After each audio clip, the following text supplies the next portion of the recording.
Welcome back, ladies and gentlemen. Mr. Shaw. And Mrs. Womack. Coming at you again. This time we're talking about federalism, the last part of Chapter 2, and it's going to be fun. It's going to be a blast. Let's do it.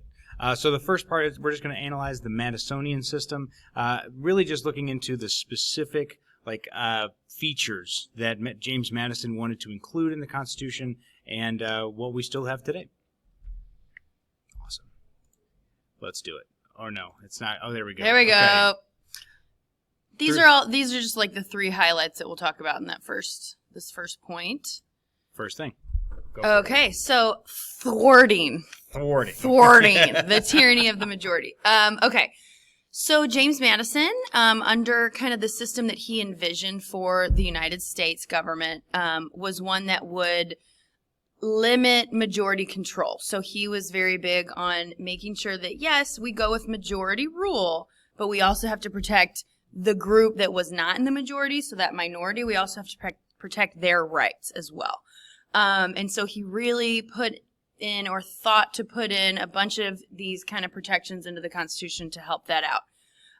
Another big thing for him was separating the powers of the government, and this is obviously a huge principle that we talk about all the time, that we have three branches of government, and each of them have their own functions, and then kind of moving on from that, then they all can kind of check up on each other. So they all have different ways that they can, limit the other branches from overstepping their powers. And this is essentially how we establish a federal system of government, which is basically where we have a couple different levels of government working together and sharing different powers under the Constitution. I wonder if Madison really only had the idea of protecting the wealthy interests. When you talk about like protecting minority rights, he was one of the wealthy. Which was the minority at the time. Right. And still is. Right. And so, yeah, and it still is, but it's like, and that's what's interesting about it, is that the system they set up is really just, I don't know, it's perfect. It's perfect for the wealthy to really maintain, a lot of their rights, a lot of their wealth, and in some cases, which again, I'm getting way ahead of myself, but it's just interesting that he was very intentional about that. Mm-hmm. And I feel like all the founders kind of were as well. Yeah. Going back to the conservative revolution. Right. So the constitutional republic and the end of the beginning. Again, we talked in the last video about how we have a republic. It is not a direct democracy because there's just too many people and it's too big. If you have literally every single person participating on every single government issue, first of all, it would take forever to get anything done, and you would really have a tough time, especially back then. Actually, a direct democracy now would be really a lot more feasible. Wouldn't you think? Like not really, but like with technology. Okay, that if you were yes, yeah. With our technological capabilities Correct. Now, absolutely. Right. Back then, though, ugh. But even now, like, people have a hard time staying informed. So like that's still an issue, but that was also an issue back then. Staying accurately informed. There you go. So, and that's really the biggest issue, is that you don't understand. Like, people didn't know what was going on, so they wanted to elect people who would know what was going on, and then they would be able to govern effectively. And that's how we get this representative democracy, and also known as a republic. The separation of powers and the checks and balances make change slow, and that is, again, going back to the conservative revolution. We don't necessarily want a lot of change, or the founders didn't necessarily want a lot of change, and that is evident in the Constitution. Any change really has to be really popular. Okay, it has to be quite popular in pretty much all aspects of the country. Think about, and we're going to talk about the amendment process today, and you'll see kind of how hard it is, and that's why it's only happened 27 times. Right. This really gets to the question, though, is policymaking inefficient? And the answer is definitely yes. Right. When you get to that, it's you have so many moving parts, and just getting anybody to agree on anything, especially nowadays, is just really tough. Yeah. There's so much going on. There's so much to think about with every single idea that's passing through the government. 10 states vote in favor, then dinner. I know. I guess they. Oh, got it. Okay, so at the convention, that is the end of the beginning. Is that is the? It's okay. I was like, then dinner. What are we having? Yeah. Sorry. So the idea is that in order to ratify the Constitution, they had to get 3/4 of the states to agree, which would have been 10 states. And then so that once the 10th state, I think it was Rhode Island? I believe so. Rhode Island, once they agreed, then the Constitution was fully in effect, and it's the end of the beginning, and that's good stuff. This is a great chart. This is in your book as well. In the past, I have literally had the kids just copy this down because it's not going to hurt. Class too. Yeah. But these are all of the checks that the other branches have on each other, and we will go in this much more detail throughout the rest of the year. But look at everything each branch can do to check up on the other branch. So just going through a couple examples, when the president appoints a justice to the Supreme Court, the legislative branch or the Senate has to approve that. Okay. When the Senate and the House of Representatives pass a bill and it goes to the president, he has the power to either approve or reject that with a veto. Okay. The judicial branch, the Supreme Court, has the power to check up on any law that the legislative branch made if it comes to them in a case and potentially overturn that law using something called judicial review. So every branch really works to check up on the other branch to make sure they're not overstepping their powers. I would probably write this down, to be honest with you, and just put it in a place where you can easily access it, because this is probably one of the most useful things that you'll have this entire year. You can always refer back to this in every single unit we do. This is going to connect in some way. You're welcome. Write that down.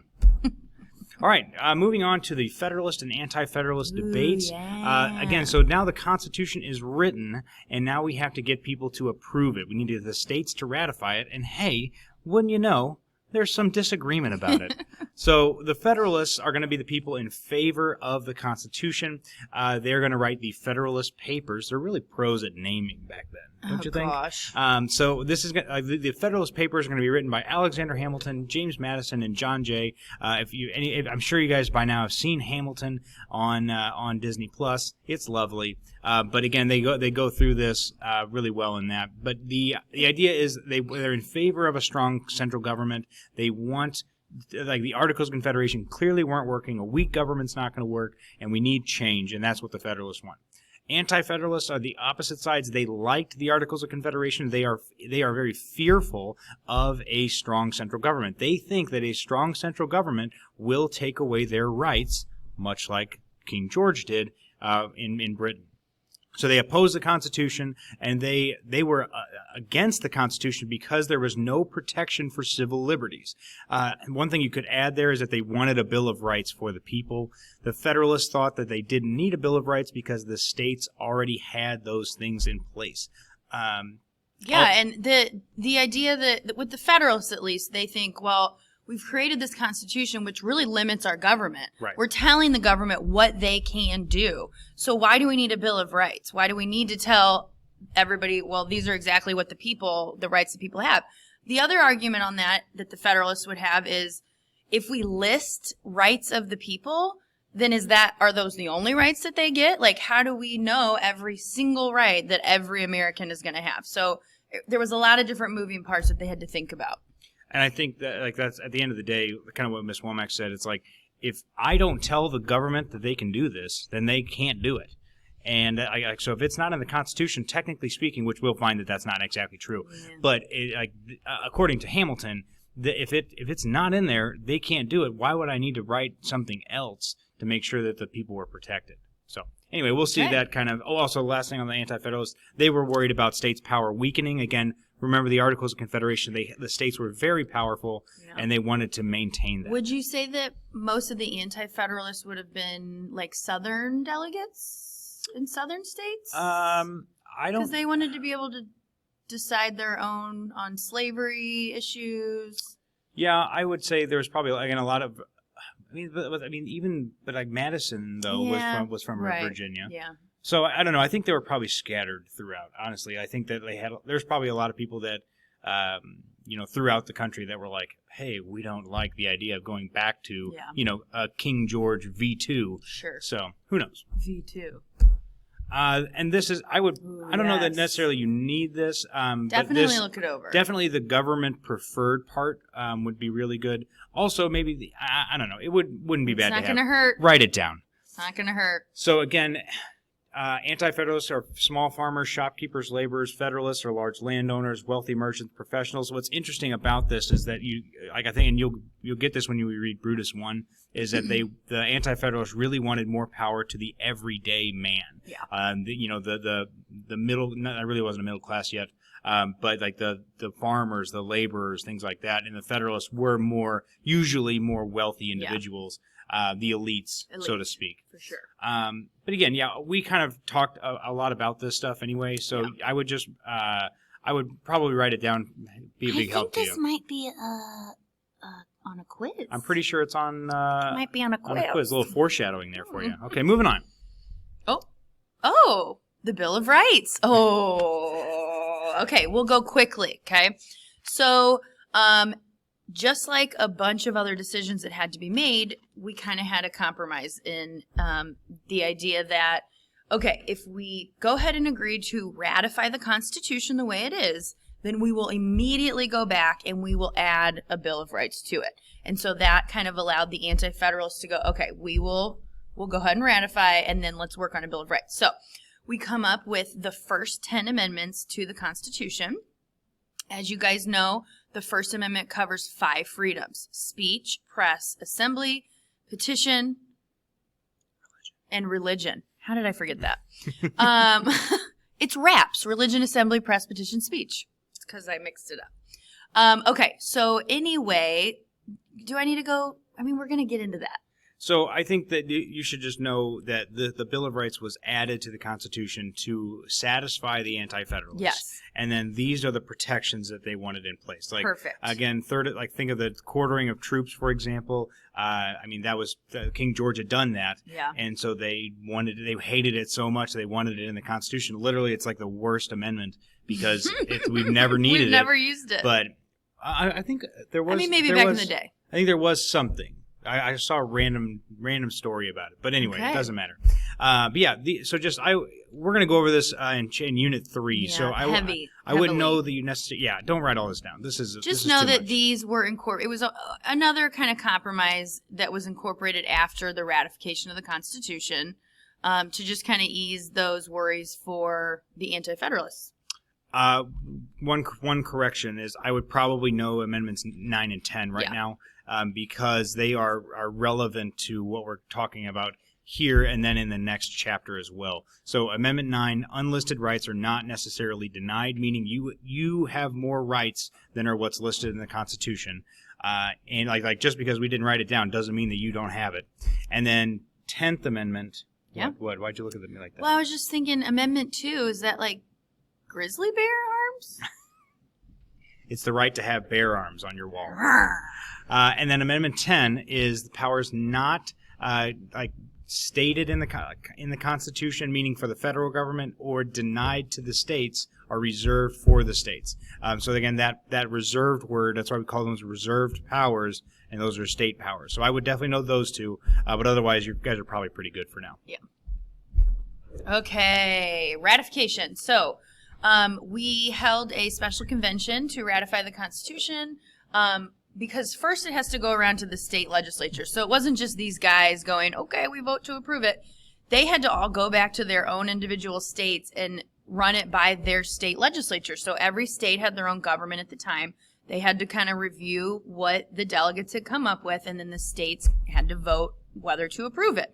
And so once that happens, Delaware approves first, and then it kind of trickles down from there. And eventually we get the number, which is 10 out of 13, to officially ratify the Constitution, and it will be put in place 1787. I think that was when it was written. 1788. 1789. Because I think 89 wasn't that Washington's first term? Or was 88 his first term? It was 88 or 89. 90 was his first term because he left in... I don't know. It's fine. He left. This is bad. We should know It's okay. It's okay. again, New York and Virginia are critical. Really, all of the Federalist Papers actually took place in New York. Yeah. Because they were written to the people of New York. Yes, and you'll notice that on all of them. It's like to the people of New York. Because they knew that without New York and without Virginia, that this is really, it was a sham. The heavy populated states at the time. Yeah, and the most powerful ones too. Right. Okay. Ooh, 2.7. Explain how the Constitution can be formally amended and how it changes informally. Okay. Let's get to it. So the amendment process, what you're going to notice is that it's pretty much the exact same as the ratification process. So that's why we kind of talk about them at the same time. So 3 things we're going to cover: the formal amending process, the informal processes of the constitutional change, and the importance of flexibility. I love that word too, because that is really like this is why they included the amendment process in the Constitution, is because they wanted it to. They didn't think it was going to last for 244 years, but they wanted it to be able to stand the test of time. They wanted it to change as necessary. So they kept it flexible. All right, so formal amendment process. There are 2 ways to do it. And the first way is by a 2/3 vote in each house. So 2/3 of the House of Representatives and the Senate have to approve of the amendment, which is very difficult. I mean, that you're talking like almost 400 people have to agree that this should be an amendment. Then the second way to propose is by having a national convention called by Congress. So these are separate. The 2/3 is one way, and then the National Convention is a separate way. The National Convention was only used once. Yeah. That was for the 21st Amendment. Yes. 21st Amendment. To repeal. I'm trying to think of it. In the special It's the state. 21st. Yeah, it's the 21st. Yeah. And then so again, either of these 2 ways will get you to ratification. So then either of these 2 ways can be used to ratify. Now, luckily for us, only the first one has ever been used. Yeah. So the legislatures of the 3/4 of the states have to agree to it. Now, this is confusing. So what's 3/4 of 50? 38. 38? Yeah. I think it has to be 38. I think it's 38. Yeah. So the legislatures of 3/4 of the states have to approve it. Now that's by majority vote. Okay, so that's kind of confusing. Within the state legislature, a majority of them have to approve it, and then once they get to 3/4 or 38, then they are good to go. And just interestingly, what was I going to say? The Equal Rights Amendment. Yeah, Tennessee. Virginia. Somebody was just at 38. Virginia. Yeah, so Virginia just approved, again, this was last year, I think, but they just approved it, the Equal Rights Amendment that would grant equal rights to everyone, mostly women, though, because they were the ones that were not getting it. And but they had missed out on the time restriction. It was like the time restriction was like the 80s, early 80s. Yeah. And anyway, so theoretically, we could have a new amendment if Congress would take off that time restriction. Yeah. So who knows? We'll see what happens. Yeah. Okay, so this is pretty much just a graphic of what we just explained. This wouldn't be terrible to have somewhere. I don't really like its format, though. Yeah, I'm not a huge fan. I mean, honestly, as long as you guys understand, I would almost maybe draw arrows here. Yeah. Or something like that. That might be easier. But this is the exact same thing. There's 2 ways to propose and 2 ways to ratify. No, I was right. So the National Convention hasn't been used. So the National Convention has never been used, but it was the state conventions. It was the state conventions. Yes. That's my mistake. I apologize. So I knew it was a convention with the 21st Amendment. But yeah, so it was the state. The phase 1 has only ever been Congress proposing it. States have only proposed once. They've only ratified once. States have never proposed. Okay, got it. Okay? All right. Okay. So we have this amendment process that it's built into the Constitution, which is great. It keeps the document flexible. But most changes that have occurred throughout the United States history have been informal. They haven't actually been amendments to the Constitution. And so one of the big things that allows us to change is judicial interpretation of laws that are being made by our legislative branch.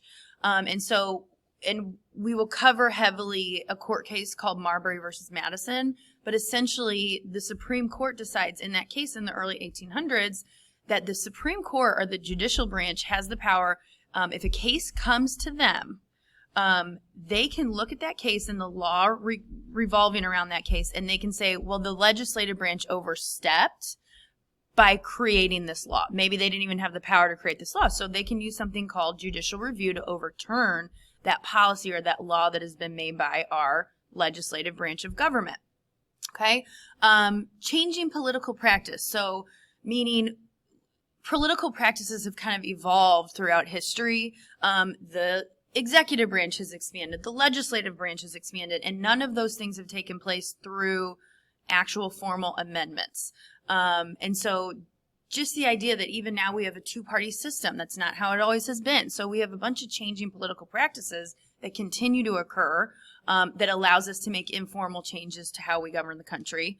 And then technological advancements absolutely have played a role in the changing of our political institutions. And then increased demands for new policies. So throughout history, our government has really had to step in and take a large role when it comes to just issues that are happening around the country. Take the Great Depression, for example. The federal government, FDR, had to come in and say, here are a bunch of different things that the federal government needs to implement so that we can try to dig ourselves out of this depression. So increasing demands for the government to kind of solve society's issues has allowed us to really create change informally as opposed to through the formal amendment process. Yeah, and I think it's important to remember that the informality here, it just means that it's not actually part of the Constitution. Right. Like if you think about, you're going to learn about like the War Powers Act, which is like in Vietnam, the president was granted basically the power to wage a war without congressional declaration, and that was a change that was felt to be necessary at the time. Mm-hmm. But then Congress was like, well, this is ridiculous, and like you can't do this. So then they took away those powers with the War Powers Act. So there's still formal things going on, but right. it's not. There's no actual changes in the Constitution to what what the president or or Congress can do. Right. And I think the judicial, we're actually going to learn about a couple of those, like with McCulloch v. Maryland, I feel like. Mm-hmm. So you'll get more of that. But for Marbury v. Madison, I would just probably draw an arrow off to the side and just say establish judicial review. We'll go over the actual case. It's really interesting. Yeah. I love talking about it. So we'll definitely talk about that in class. But I think that'll cover us for that one. Again, getting into that flexibility piece, I feel like we already kind of covered this. Like the Constitution is meant to be flexible. Many of the decisions are going to be left up to Congress. Remember that we want them. They are the most powerful branch, and they are the ones that really start a lot of this policy. And they have been elected by the people. Yes. Directly elected by the people at the time. Now they are. Yeah, now they are. So we see that as the most legitimate representation of what the people want. And that's part of the reason why the president usually takes the lead in like foreign policy, and the Congress will usually take the lead in domestic policy because they are the ones that were directly elected, or at least the House was, and the Senate was through the state legislatures until 1913 or whatever. So that's part of the reason why they want Congress in charge. The flexibility, though, is the key to survival. This is the world's oldest constitution. Again, and I would probably add the word democratic there, but it is. I mean, it has stood for 244 years, and I think if you would talk to the founders, like I said earlier, they would have been like, no way. Why? Like, they would have looked at you and called you an idiot because no government, no democracy had ever lasted that long. So that's really interesting that we have gotten to this point. But in this case, I feel like nowadays people kind of call that we are not as flexible as we need to be. Yeah. Things are changing so fast, and like the government really can't keep up. Like the Senate, especially, like it's like they call them a bunch of old men now. Like it's like they don't do anything anymore. So we'll talk about that more in class. Last part, again, this is just kind of wrapping up everything for Chapter 2. We're going to assess whether the Constitution establishes a majoritarian democracy and how it limits the scope of government. The two things we're going to talk about, again, and you'll find that your book always does this. They talk about like they kind of like talk about the Constitution and democracy, that whatever they were talking about in the scope of government. So let's just wrap it up. Yeah. Was I the last one to talk? I think so. I can go. I don't know. Go for it. You shut it. I lost. I'm so sorry. I'm so sorry. All right. So The original Constitution was not very democratic, if we really think about it. The guys who created it were elites. They were wealthy, they were educated, and that is not necessarily the case for the entire country at the time. So there were some things in there that we would look back on and go, ugh. Well, they didn't even want the people to vote right. for They president. assumed that the entire country were very uneducated. They didn't really want the average American making a decision as important as who the president was going to be. So they kind of put in these safeguards in place, or at least what they saw as safeguards, like the electoral college system, etc. So the original Constitution, not fully democratic, as we would see what a democracy is today. So what they did is create a republic, so a representative form of government. So we, the people in every state, elect people to represent us at the higher level in the federal government. Voting and participation. So voting actually wasn't even mentioned in the Constitution. They don't have anything in the Constitution regarding voting or elections, which means it was left up to the states to decide. I think we talked about that in the last video. We did talk about that. So there's really no original guidelines on voting, elections, et cetera, et cetera. Now, obviously, than at the beginning of our country, more people vote. There are a lot more people who run for office. And technology has made government a lot closer to the people. Gosh. I even just think like Twitter alone. I know. I was just going to say social media, like the idea that we can immediately like address an issue that, you know, in the government and just send it straight to them is obviously something the founders never thought was going to be a thing.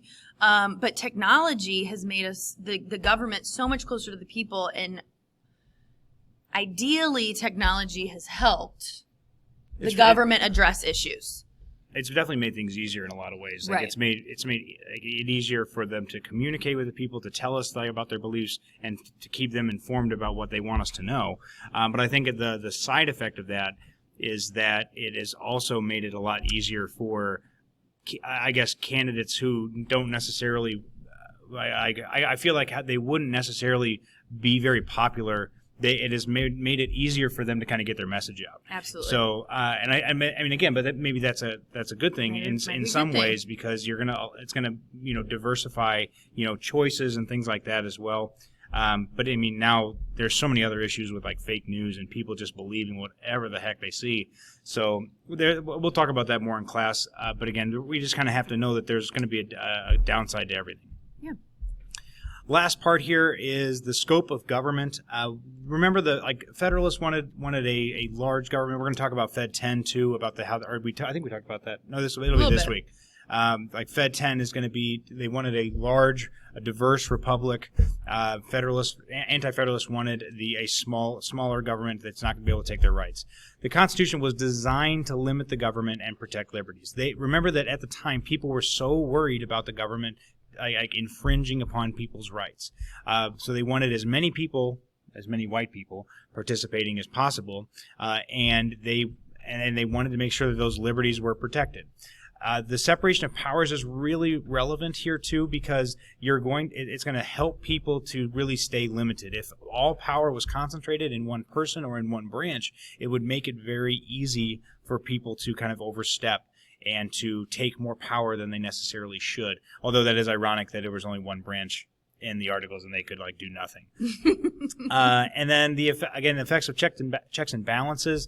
It really kind of going back to what I said about the Senate. This gridlock it leads to ineffective policy. Like I think about what when President Obama was elected, and the majority leader of the Senate, Mitch McConnell, said that his job was going to be to stop any legislation that Obama supported. And so that, and we have, I feel like it's really become more prevalent now, about, how are we going to stop the people that we don't agree with from getting their stuff done? I think the idea, I mean, we've grown in society to be so divided that it's like whatever one side can do to stop the other side from getting ahead is what is going to hapen. Well, and I like the part here that it says about ineffective policy. Like, Right. it gets to the point where if let's say that somebody proposes a law that's going to do that would actually do a good job, and then the other side's going to try to just like really take the teeth out of it. Mm-hmm. You know, you even see that with like Obamacare when you know the Republicans weren't really in favor of it, so they wanted to kind of pare it down to where it would be something that wasn't as effective and wasn't as, you know, as they saw. Or as accessible. Right, or as accessible, anything like that. So again, there's a lot of different examples of that, Yeah. and we'll talk about that more in class. So, right at 30 minutes. Yee! Nice job. Hey guys, it's been a pleasure. We'll see you in the next one.